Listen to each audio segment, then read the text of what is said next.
오늘 한국 차의 새로운 도전 얘기입니다. 어제 현대차는 첫 번째 럭셔리 브랜드의 신차로 세계 최고 브랜드들과의 경쟁에 뛰어들었고, 공교롭게도 같은 날 삼성은 스마트카 사업 진출을 선언했습니다. 이 스마트카라는 것이 이 차업계 대세라고 하는데요. 우리나라는 스마트 분야, 삼성이 잘하는 분야, 그리고 완성차 분야, 현대차, 이 두 분야에서 모두 경쟁력이 뛰어나다고 합니다. 자동차 전문가입니다. 김필수 대림대 자동차학과 교수에게 자세히 해설을 듣겠습니다. 안녕하십니까? 네, 안녕하세요. 네. 자, 우선 스마트카라는 게 무엇인지 좀 생소하니까요. 좀 쉽게 어떤 것인지 좀 설명을 먼저 해주시죠. 자동차가 단순한 이동 수단이 아니라 움직이는 생활 공간으로 바꾸고 있습니다. 특히 이제 스마트폰의 모든 기능이 자동차의 접목에 들어간다. 그래서 오락부터 정보부터 또 운전하면서 안전하게 목적지까지, 그러면서도 이 사고를 미연에 방지해주는 기능까지 들어가는 자율주행 기능까지 들어가는 모든 차를 우리가 스마트카다 이렇게 보시면 좋을 것 같습니다. 네, 지금 저희가 화면을 보여드리고 있는 것이, 그러니까 지금 이 뭐 각 그 업계에서 모든 유수의 브랜드들이 다 스마트카 개발 경쟁을 하고 있는데, 네. 이렇게 겉보기에는 뭐 같은 차 같아 보이지만은. 네. 그 안에는 좀 새로운 것들이 많이 들어있다는 얘기죠. 그렇습니다. 우리가 이제 스마트폰 하게 되면 움직이는 컴퓨터라고 그러지 않습니까? 예. 이 스마트폰에서 오락이라든지 또 각종 이 정보에 대한 부분들을 자동차로 이동을 시켜서 차하고 같이 움직인다 이렇게 보시면 더 좋을 것 같고요. 예. 또 사고 같은 경우에도 에어백 하게 되면 사고가 난 이후에 부상을 경감시키는 이 안전장치 하는데, 네. 앞으로는 능동식 안전장치라고 해서 차가 미연에 센서를 통해서 인지를 해서요. 충돌 자체를 방지한다든지 예. 또는 자율주행, 특히 고령자 운전이 많아지고 있는데 운전할 때 소홀하게 되는 부분들을 차가 일부분 맡아서 안전하게 목적지까지 날아주는 기능, 이런 모든 기능들이 스마트 기능이다. 그래서 이런 기능들이 극대화된 차가 스마트카라고 보시면 더 좋을 것 같습니다. 그러니까 스마트카의 정점은 사람이 운전 안 하는데 저절로 움직이는 자율주행 자동차다라고 볼 수도 맞습니다. 있는 것이겠고요. 예. 그래서 지금 저희가 보여드리고 있습니다만은 이 자동차에서 운영체제, OS, 마치 컴퓨터 같은 그런 것이 이제 들어가게 되고, 카메라라든가 디스플레이, 배터리 이런 것들도 다 이제 IT 분야, 스마트 분야들이 다 적용된다는 얘기죠. 맞습니다. 저 분야들이 다 삼성이 잘하는 그렇습니다. 것들이고요. 지금까지 자동차는 약 25%에 30%가 전기전자 장치였습니다. 예. 그런데 향후 5년 이후에는 40에서 50%까지 전기전자 부품이 많이 들어가고요. 지금 말씀하신 대로 각종 카메라나 센서부터 시작해서 또 친환경차가 많이 보급되면은 기존의 내연기관차에서 배터리가 중심이 되는 전기차, 또 플러그인 하이브리드 자동차로 가게 되거든요. 예. 그렇게 된다면은 배터리라든지 각종 전기전자 장치가 핵심적인 기능 역할을 하고요. 또 부가가치도 여기서 가장 커지기 때문에 삼성전자 입장에서는 당연히 스마트카 진출을 통해서 수익을 극대화해주는 전략으로 갈 수밖에 없다 이렇게 볼 수가 있습니다. 네. 스마트라는 게 처음에 우리가 전화기로 쓰던 것이 스마트폰이 됐고, 그리고 TV도 이제 스마트 TV 시대로 옮겨가고 있는데, 그 다음에 진출할 때는 결국 차밖에 없다라고 맞습니다. 판단을 한 거군요. 결국 스마트카로 가서 최종 단계에서는 우리가 많이 얘기 나오는 사물 인터넷 개념으로 갈 겁니다. 자동차 자체가 서로 정보를 주고받으면서 접촉 사고도 없이 안전하게 목적지까지 이동시켜주는 기능까지 극대화될 것으로 예상되기 때문에 그래서 자동차라든지 가전제품이라든지 모든 하나하나가 사물 인터넷 개념으로 가면서 자율주행이 극대화될 것으로 예상을 하고 있습니다. 네. 삼성이 근데 사실은 트라우마가 있지 않습니까? 차 사업을 하다가 유일하게 실패했었다는 분야가 삼성차였다고 하고, 그래서 뭐 바퀴 달린 건 이제 안 맞는다, 삼성그룹은. 맞습니다. 라고 했었는데, 그럼에도 불구하고 이 스마트카에는 뛰어들지 않을 수 없다라고 본 거군요. 맞습니다. 말씀드린 대로 50% 이상이 앞으로는 전기전자 부품으로 가고요. 또 핵심 역량을 삼성이 다 갖고 있다는 겁니다. 삼성 SDI 같은 데는 리튬 폴리머 세계 최고 수준의 배터리 기술을 가지고 있고요. 또 카메라부터 디스플레이부터 시작해서 또 주문용 반도체, 또 하드웨어, 소프트웨어, OS 같은 운영 체제까지 생각을 하고 있고, 또 스마트폰만 하더라도 세계 최고 수준이거든요. 이런 기술들이 자동차에 모두 들어가기 때문에 결국은 자동차로 갈 수밖에 없다. 또 앞으로의 먹거리를 찾을 때는 자동차로 갈 수밖에 없고요. 그런 측면에서 애플, 구글, IBM 세계적인 메이커들은, 또 세계적인 기업들은 모두 다 자동차도 올인하고 있기 때문에 삼성전자도 가는 수순이라고 볼 수가 있습니다. 그래서 실제로 어제 그 새로운 신설팀을 만들면서 그 팀장이 과거에 삼성차에 있었던, 삼성차 만들 때 있었던 그 사람이라면서요? 네, 맞습니다. 이분이 예전부터 1986년에 삼성전자에 입사를 했거든요. 그리고 뭐 르노 삼성으로 돼 있지만은 삼성차가 진행을 할 때요.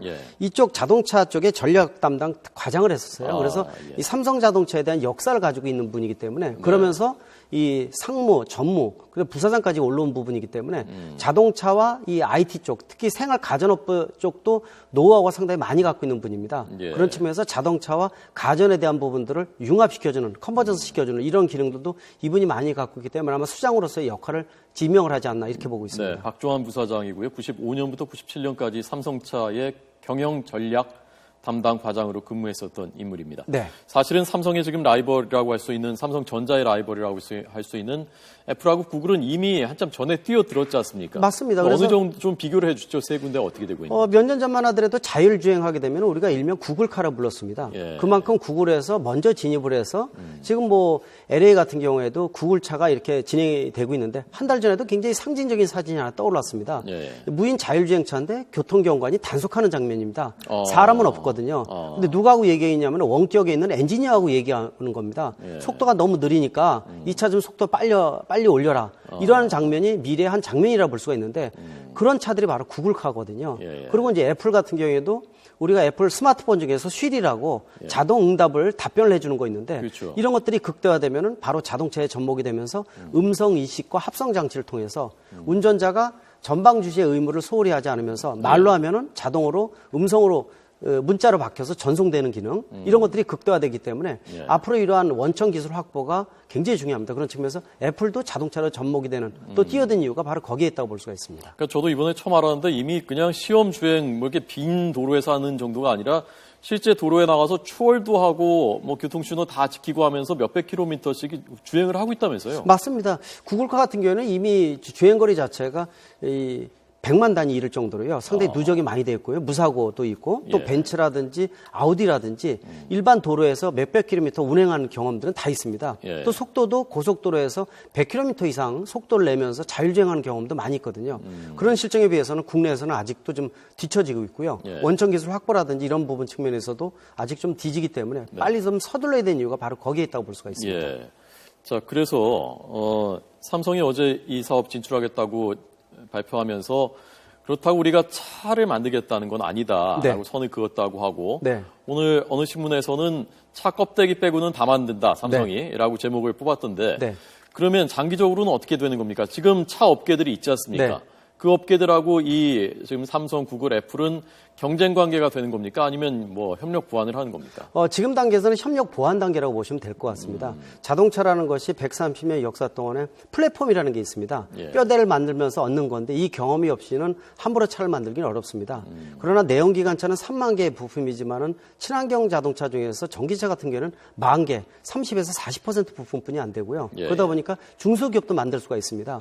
그래서 초기에는 이러한 여러 가지 전기 전자장치, 전장 부품 쪽을 주로 삼성이나 이런 데서 공급을 하겠지만은 결국 이 전기차나 이런 것들이 전 세계 9천만 대 시장 중에서 200~300만 대 시장 이상으로 넘어가게 되면은 그다음부터는 직접 개입을 할 가능성이 높거든요. 그렇게 된다면은 차를 만들지 말라는 법은 없기 때문에 그렇겠군요. 그렇게 되면은 지금은 저가의 동침이라든지 합종 연행 이런 것들이 많이 이루어지고 있지만은 향후에는 적이 될 가능성도 있기 때문에 그러나 지금 단계에서는 협조 단계지만은 장기적으로 볼 때는 상당히 좀 어떻게 보면 경쟁가게 될 수도 있다 이렇게 볼 수가 있습니다. 그러니까 사실 핵심을 다 만들고 있는데 내가 뭐 껍데기 못 만들 이유는 없다 이렇게 될 수 있을 테니까요.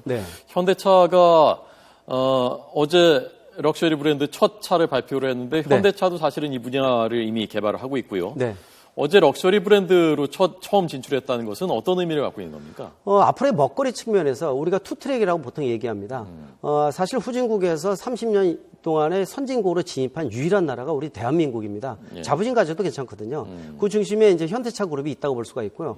어제 EQ900이라는 모델, 우리가 말하는 에쿠스 후속이죠. 이게 이제 나온 어떻게 보면 프리미엄 브랜드인데 먹거리 측면에서 지금까지 대중차 이미지는 세계 글로벌 넘버 5에 들어갔지만은 프리미엄 차 쪽은 아직도 걸음마 상태라고 볼 수가 있습니다. 다시 말하면 고급차 하나 파는 게 경차 몇십 대 파는 것보다 수익이 크고요. 또 기술 수준을 내세울 수가 있기 때문에 네. 결국 프리미엄 차와 대중차의 두 가지 모델로 갈 수밖에 없기 때문에 어제 바로 이제 프리미엄 차를 선언을 해서 본격적으로 수익을 극대화하겠다는 생각도 가지고 있고요. 네, 네. 또 세계 시장에서 매년 7, 8%에서 10%까지 향상하는 게 바로 대형차 프리미엄 차 시장입니다. 또 경제적 영향도 덜 받는 분야이기 때문에 예. 결국 현대차가 앞으로의 먹거리 측면에서 프리미엄 차의 진출은 시기적으로 딱 맞고요. 네. 또 기술 수준도 어느 정도 축적돼 있기 때문에 상당히 중요한 의미인데 지금부터 첫 단추를 잘 매야 된다 이렇게 말씀드릴 수가 있습니다. 예, 첫 단추를 잘 꿰야 되겠죠. 이제 엄밀하게 얘기하면은 이게 현대차가 아닌 거죠. 브랜드가 현대가 아닌 거죠, 이제. 맞습니다. 제네시스가 브랜드인 거죠. 맞습니다. 제네시스 브랜드고 지금은 완전 분리하지는 않았습니다. 네. 향후 5년 동안에 SUV를 포함한 6개 차종을 이 제네시스 브랜드를 만들면서 예. 약 5, 6년 이후에 별도로 완전히 떼내서 AS망, 법인까지 완전히 떼내겠다 이렇게 이제 생각을 하고 있는 거기 때문에 지금은 느슨하게 다 연결되어 있는 상태고요. 예. 브랜드만 이 프리미엄 브랜드로 제네시스 브랜드를 띄웠다 이렇게 보시면 될 것 같습니다. 예. 그러니까 프리미엄 브랜드라는 것이 어떤 자, 이거 좀 이따 잠깐 볼까요? 가격이 1억 1,700만 원. 벤츠 S클래스하고 경쟁하겠다는 건데 가격은 더 낮고요. 한참 더 네. 낮고 성능은 대략 어떤 것 같습니까? 성능 자체는 괜찮다고 보고 있습니다. 일단 네, 뭐 IT가 워낙 우리나라도 잘 돼 있기 때문에 예. 자동차의 융합적인 부분들 각종 첨단 기능이 상당히 많이 들어가 있어서 뒤에는 뭐 비행기 1등석일 정도로 상당히 좀 안락감 편하고요. 또 운전 감각도 핸들링이나 제동 능력 굉장히 뛰어납니다. 예. 결국 이런 프리미엄 차를 진출하기 위해서는 아직도 멀다가 좀 볼 수가 있는데 예를 들어서 이런 이 프리미엄 차 같은 데는 150에서 한 200km 시속으로 달리게 되면은 그 동적 성능이 좀 틀려집니다. 이때 바로 이제 이 명품이냐 아니냐가 좌우가 되거든요. 예. 따라서 현대차가 앞으로 좀 노력해야 될 부분은 차가 고속으로 달릴 때 안정성이라든지 이런 미세한 부분을 어떻게 올려주느냐. 또 프리미엄 차라는 게 하루 이틀에 되는 건 아니고 역사가 쌓여서 우리가 말하는 이 스토리텔링이 있어야 되거든요. 예. 그래서 이런 부분을 누적시키면서 명품을 가미하면서 소비자가 명품으로 인정해주는 시기가 좀 시간이 필요하다 이렇게도 볼 수가 있습니다. 예.